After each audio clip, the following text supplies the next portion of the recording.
Hi friends, welcome back to my YouTube channel JB creation nuts and ഗാർഡനിലേക്ക് എല്ലാവർക്കും സ്വാഗതം. ഇന്ന് ഞാൻ നിങ്ങളുടെ മുന്നിൽ വന്നിരിക്കുന്നത് സിങ്കോണിയം ആൽബോ വെരിഗേറ്റഡ് എന്ന ഈ പ്ലാന്റിനെ മെച്ചപ്പെടുത്താൻ വേണ്ടിയാണ്. ഈ പ്ലാന്റാണ് സിങ്കോണിയം ആൽബോ വെരിഗേറ്റഡ്.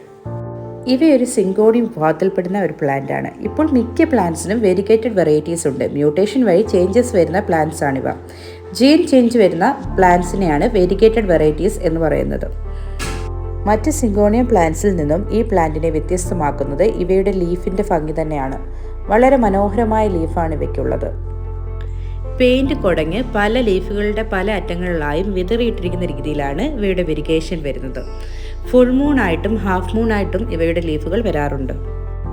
ഈ പ്ലാന്റിനെ ക്ലൈമ്പിംഗ് പ്ലാന്റ് ആയിട്ടും ഹാങ്ങിങ് പ്ലാന്റ് ആയിട്ടും വളർത്താവുന്നതാണ്. ഞാനിപ്പോൾ ഒരു PVC പൈപ്പിൽ കയറി ചുറ്റിയാണ് വളർത്തിയിരിക്കുന്നത്.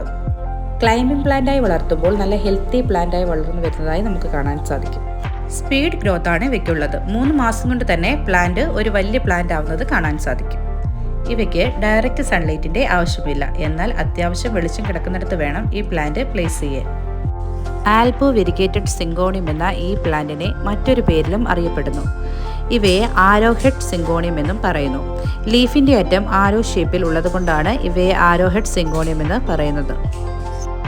ഡാർക്ക് ഗ്രീൻ കളർ ലീഫിൽ വൈറ്റ് വെരിഗേഷൻ ആണ് ഇവയ്ക്കുള്ളത്. ഇവയുടെ പുതിയ ഇലകൾ ലൈറ്റ് ഗ്രീൻ കളറായിരിക്കും. ഈ പ്ലാന്റിൻ്റെ പ്രൊപ്പഗേഷനെ കുറിച്ച് പറയുകയാണെങ്കിൽ നോഡ് കട്ട് ചെയ്ത് വെള്ളത്തിൽ വെച്ച് വേര് പിടിപ്പിച്ചതിന് ശേഷം നമുക്ക് പ്ലാന്റ് ചെയ്യാവുന്നതാണ്. ഒരുപാട് ഏരിയൽ റൂട്ട്സ് ഉണ്ടായതുകൊണ്ട് തന്നെ ഈ പ്ലാന്റിൻ്റെ പ്രൊപ്പഗേഷൻ വളരെ എളുപ്പമാണ്.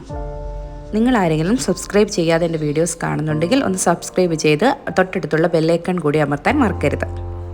ഇവയുടെ പോട്ട് മിക്സിനെ കുറിച്ച് പറയുകയാണെങ്കിൽ മണ്ണ്, മണൽ, ചകിരിച്ചോറ്, ഭൂമി കരിച്ചത് ഇവയൊക്കെ ചേർത്ത് പോട്ട് ചെയ്യുന്നത് നല്ലതായിരിക്കും.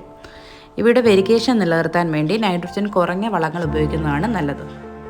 ചാണകപ്പൊടിയിൽ നൈട്രജൻ കണ്ടന്റ് കൂടുതലായതുകൊണ്ട് തന്നെ അത് വളരെ കുറച്ച് മാത്രം ഉപയോഗിക്കുന്നതാണ് നല്ലത്. ലീഫിൻ്റെ ഭംഗി കൊണ്ടും വെരിഗേഷൻ കൊണ്ടും ആരെയും ആകർഷിപ്പിക്കുന്ന ഒരു പ്ലാന്റാണിത്. അതുകൊണ്ട് തന്നെ മാർക്കറ്റിൽ നല്ല റേറ്റ് വരുന്നൊരു പ്ലാന്റാണിത്. നിങ്ങൾക്ക് എല്ലാവർക്കും എൻ്റെ വീഡിയോ ഇഷ്ടമായാൽ ലൈക്കും ഷെയറും സബ്സ്ക്രൈബും ചെയ്ത് നമ്മുടെ ചാനൽ മുന്നോട്ട് കൊണ്ടുപോകാൻ എന്നെ സപ്പോർട്ട് ചെയ്യണം.